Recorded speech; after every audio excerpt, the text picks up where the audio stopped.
आज के समय में पत्रकारिता के विद्यार्थियों के लिए क्या सबसे बड़ी चुनौती बन के उभर रही है? डिजास्टर चेंज है।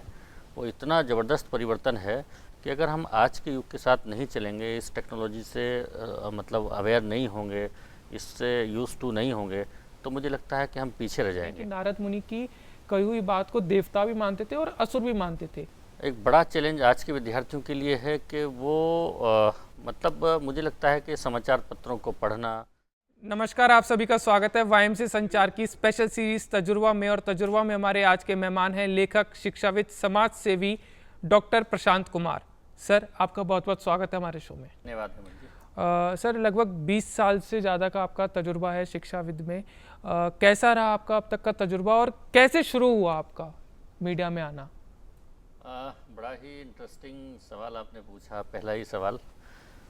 20 साल के इस मेरे एकेडमिक्स के करियर में तमाम ऐसे उतार चढ़ाव तो आए ही, लेकिन जब आपने शुरुआत की बात की, शुरुआत कैसे हुआ, तो मैंने तो पोस्ट ग्रेजुएशन जब किया उसके बाद मैं इंडस्ट्री में चला गया। और उस समय कुछ गिने चुने ही चैनल्स होते थे, तो देश के एक आज तो बड़ा प्रतिष्ठित चैनल है वो, मैं उसमें कुछ दिन तक काम किया। उसके बाद अचानक मन में आया कि हाँ, कुछ एकेडमिक्स की तरफ जाना चाहिए। तो मैंने दिसंबर 2004 में चौधरी चरण सिंह यूनिवर्सिटी मेरठ को ज्वाइन किया एज ए लेक्चरर। उस समय लेक्चरर पदनाम होता था, तो एज ए लेक्चरर उसको ज्वाइन किया और तब से चलिए यात्रा आज तक चली आ रही है। मेरा अगला सवाल आपसे यही कि जब आप 20 साल आपने मीडिया के मतलब इंडस्ट्री को भी करीबी से देखा, साथ के साथ जब आप शिक्षाविद बने तो आपने उस मीडिया में होते हुए बदलावों को भी देखा। आज के समय में पत्रकारिता के विद्यार्थियों के लिए क्या सबसे बड़ी चुनौती बन के उभर रही है? और कैसे ही उस चुनौती को बच्चों को उससे पार होना चाहिए? हाँ, मुझे लगता है कि मैंने चाहे वो एकेडमिक्स हो या मीडिया इंडस्ट्री हो, एक बड़ा चैलेंज आज के विद्यार्थियों के लिए है कि वो मुझे लगता है कि समाचार पत्रों को पढ़ना या अध्ययन करने की जो एक प्रवृत्ति थी, वो प्रवृत्ति कहीं ना कहीं धीरे धीरे कम हो रही है। उस कारण क्या है, बहुत सारी चीज़ें हमसे छूट जाती हैं। एक तो ये, दूसरा आज देखेंगे, आज टेक्नोलॉजिकली हम लोग बहुत, अगर 20 साल पहले की मीडिया की बात करें और आज की बात करें तो एकदम डिजास्टर चेंज है। वो इतना ज़बरदस्त परिवर्तन है कि अगर हम आज के युग के साथ नहीं चलेंगे, इस टेक्नोलॉजी से अवेयर नहीं होंगे, इससे यूज टू नहीं होंगे, तो मुझे लगता है कि हम पीछे रह जाएंगे। और मैंने जो अध्ययन की बात की, हमको आज देखेंगे, आज का जो विद्यार्थी है वो गूगल पर डिपेंड हो गया है। उसने लाइब्रेरी जाना यानी किताबें पढ़ना कम कर दिया है, उपन्यासों को पढ़ना कम कर दिया है, साहित्य को पढ़ना कम कर दिया है। तो हमको उस तरफ भी थोड़ा सा जाना होगा। तो हमारे पास अगर कंटेंट होगा तो डेफिनेटली हम लोग, मुझे लगता है कि हमारे पास शब्द होंगे। शब्द तभी आएंगे जब हम अध्ययन करेंगे। अध्ययन की जो क्षमता है वो बढ़ानी पड़ेगी, उसको विकसित करना होगा, तभी मुझे लगता है आने वाले समय के लिए हम तैयार हो पाएंगे। ये सारी चीज़ें क्या डिजिटल मीडिया के आने के बाद भी हुई हैं? कि हम देखते हैं कि आजकल जो उच्च स्तरीय पत्रकार है वो भी कभी कभी इंग्लिश शब्दों का उपयोग कर देते हैं। कुछ ऐसे अखबार हैं जहाँ शब्दों का चयन में अब बहुत हमें आम भाषा ज़्यादा मिलने लगी है। तो क्या डिजिटल मीडिया या फिर आज के जो रीडर्स हैं हमारे, वो ही ऐसे हो गए, तो उसको कंफर्टेबल फील कराने के लिए ये चीज़ हुई है? आप अक्सर एक अपने जर्नलिज्म में, मास कम्युनिकेशन में एक थ्योरी पढ़ते होंगे, एजेंडा सेटिंग थ्योरी, है ना। एजेंडा सेटिंग थ्योरी का सीधा कंसेप्ट है कि कई बार क्या है ना, हम लोगों पर जो एजेंडा थोपा जाता है, एजेंडा इस्टेब्लिश करने की कोशिश की जाती है, उसी के तहत ये इंग्लिश और हिंदी वाली जो बात है आप वो कर रहे हैं। क्योंकि आप देखिए, ऐसा नहीं, अब जो NEP यानी जो नेशनल एजुकेशन पॉलिसी आई है, उसमें स्पष्ट तौर पर है कि जो हमारी क्षेत्रीय भाषाएं हैं, हमारी हिंदी है, अगर हम उस पर फोकस करेंगे, उसमें हमारा अध्ययन अध्यापन होगा, उसमें बातचीत होगी, तो जो हमारा एक तरह से टैलेंट है, जो हमारी एक तरह से रोज़मर्रा की चीज़ें हैं, अगर उसमें होंगी तो वो ज़्यादा अच्छे से विमुख हो पाएगा। तो मेरा मानना ये है कि हम अपनी जो क्षेत्रीय भाषाएं उन पर ध्यान दें। और देखिए, आज का यूथ क्या पसंद करता है, क्या नहीं करता, ये तो एक अलग बात है। आप बहुत सारे एग्जाम्पल्स ऐसे मैं दे सकता हूँ कि जब वो धीरे धीरे एजेंडा सेट किया गया हो, एक नैरेटिव किया गया हो, और धीरे धीरे उसको इस्टेब्लिश करने की जब बारी आती है और वहाँ तक वो पहुँचता है, उस डेस्टिनी तक वो पहुंचता है, तब तक बहुत सारी चीज़ें आप देखेंगे वेस्टर्न कल्चर हम पर इतनी हावी हो रही है। तो कहीं ना कहीं ये सब एक नैरेटिव है, एक एजेंडा है जो हम पर थोपा जा रहा है। तमाम जितनी भी आप देखेंगे, बहुत सारी मैं कंट्रीज़ के नाम ले सकता हूँ, तो वहाँ उनकी भाषाओं में बातचीत होती है, व्यापार होता है, पठन पाठन का काम होता है, अध्ययन अध्यापन का काम होता है, वो विकसित हैं। हम क्यों नहीं कर सकते हैं ऐसा?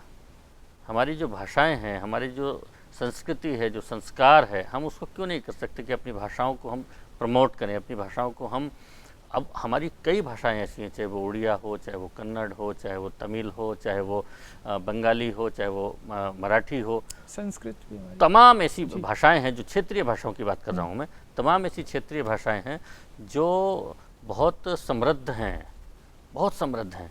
तो उनमें अगर हम अपना पठन पाठन का काम करेंगे तो मुझे लगता है एक अच्छा। आपकी इसी बात से मुझे आपकी एक स्पीच, जब आपके बारे में रिसर्च कर रहे थे तो एक स्पीच में आप ये बोलते हैं कि भारत को, मतलब पूरे देश को संचार जरूरी नहीं कि जो विदेशी लोग थे उनकी थ्योरी से समझ आया, जैसे देवऋषि नारद हुए या भरत मुनि का नाट्य शास्त्र हुआ, ये सारे वो चीज़ें थी जो बहुत पहले, वर्षों पहले हमें बता चुके थे कि संचार ऐसे होता है। चाहे फिर हम क्रेडिबिलिटी की भी बात करें कि नारद मुनि की कही हुई बात को देवता भी मानते थे और असुर भी मानते थे, और क्रेडिबिलिटी उनकी यही थी। तो ऐसा क्यों हुआ कि आज हम जब पढ़ रहे हैं तो हमें वो विदेशी लोगों के बारे में ज़्यादा पढ़ाया जाता है, हमारी जो पुराने इतिहास है उसको नहीं बताया जाता? क्या आने वाले समय में ऐसा हो सकता है कि जो पुराना इतिहास है वो हमें बढ़ाया जाए? जैसा अभी आपने कहा ना, जितनी भी फॉरेन राइटर्स की या फॉरेनर्स की थ्योरीज हैं, हम उन्हीं को पढ़ रहे हैं आज।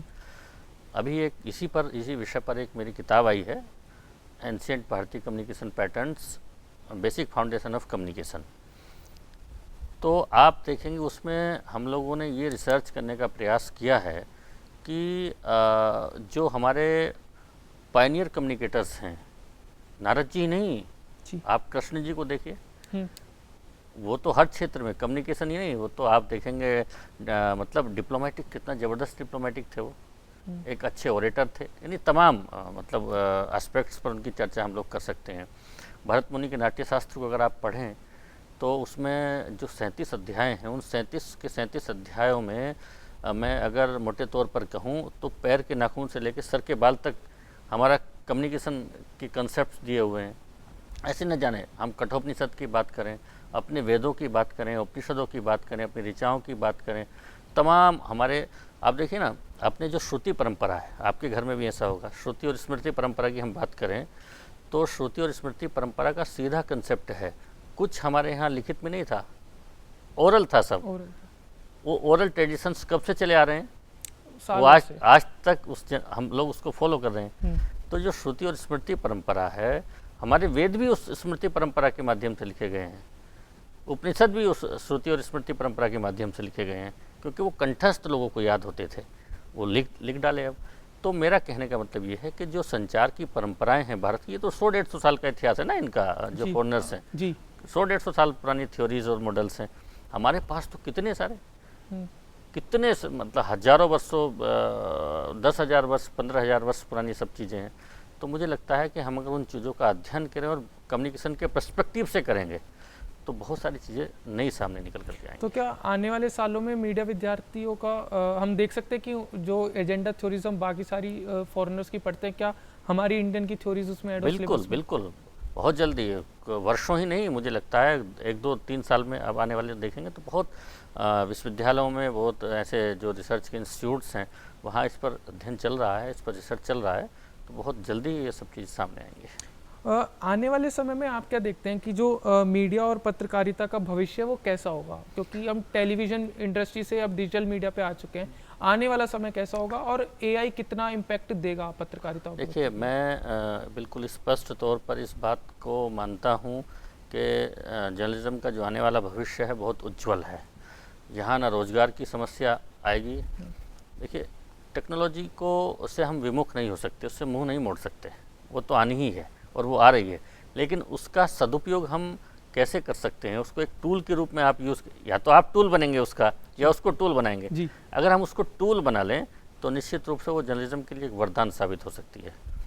तो मुझे लगता है कि चाहे वो एआई हो या एआई की जो और टूल्स हैं, चाहे चैट जीपीटी हो या और दूसरे जो माध्यम हैं, आप देखेंगे ना, गूगल भी जब आया था या इंटरनेट भी जब आया था तो बहुत सारे चैलेंजेस जर्नलिज्म के सामने थे, लेकिन जर्नलिज्म ने उसको एक टूल बनाया। जी। और आज आप देखेंगे 40 साल पहले जो पत्रकारिता है आज की जो पत्रकारिता है उसमें अंतर आप स्पष्ट देख सकते हैं।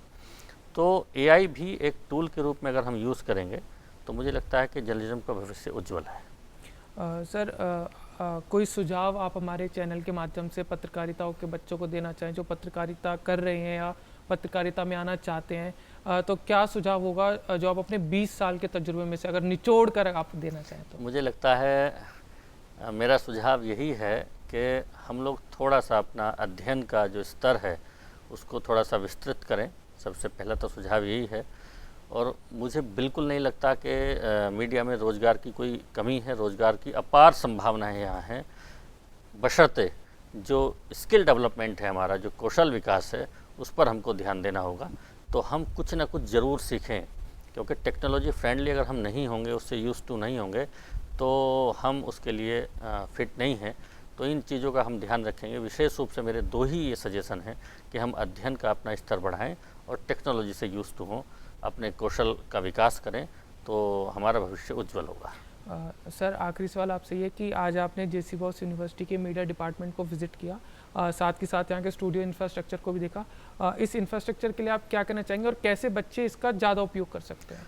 देखिए, मैं देश के 50 से भी अधिक विश्वविद्यालयों में गया हूँ और वहाँ के जर्नलिज्म डिपार्टमेंट को देखा है, लेकिन जैसा इंफ्रास्ट्रक्चर, स्पेशली जो इलेक्ट्रॉनिक मीडिया से रिलेटेड चीज़ें हैं यहाँ, मैंने यहाँ देखा है, अभी तक मैंने किसी विश्वविद्यालय में ऐसा इंफ्रास्ट्रक्चर नहीं देखा। यहाँ मीडिया से जुड़े हुए विद्यार्थियों या अध्येताओं और अध्यापकों के लिए जो संसाधन हैं और सुविधाएं हैं वो उच्च स्तर की हैं, उच्च कोटि की हैं। मुझे लगता है कि किसी भी मीडिया संस्थान में जो सुविधाएं होनी चाहिए, वहाँ से आप न्यूज़पेपर भी यहाँ से निकाल रहे हैं, यहाँ से अपना बुलेटिन भी आप चला रहे हैं, ऑडियो प्रोग्राम भी आपका चल रहा है, डिजिटल प्लेटफॉर्म पर भी आप हैं, माने मीडिया के जितने भी एस्पेक्ट हैं उन पर आप काम कर रहे हैं। प्रैक्टिकली आपके स्टूडेंट साउंड हो रहे हैं, ऐसा हमको बातचीत में मिला। तो यहाँ के विभागाध्यक्ष और मेरे बहुत परम मित्र डॉक्टर पवन जी इसके लिए धन्यवाद के पात्र हैं। उनको मैं बहुत साधुवाद देता हूँ कि उन्होंने इन सुविधाओं को यहाँ एकत्र किया। यहाँ के वाइस चांसलर्स और यहाँ का जो एडमिनिस्ट्रेशन है उसको भी बहुत बधाई कि ऐसी सुविधाओं को यहाँ मीडिया विभाग के, नहीं तो मीडिया विभाग तो आप देखेंगे बहुत सारे विश्वविद्यालयों में एक मतलब बहुत बेचारा टाइप जैसा होता है ना, ऐसा होता है। तो ये बहुत समृद्ध विभाग है।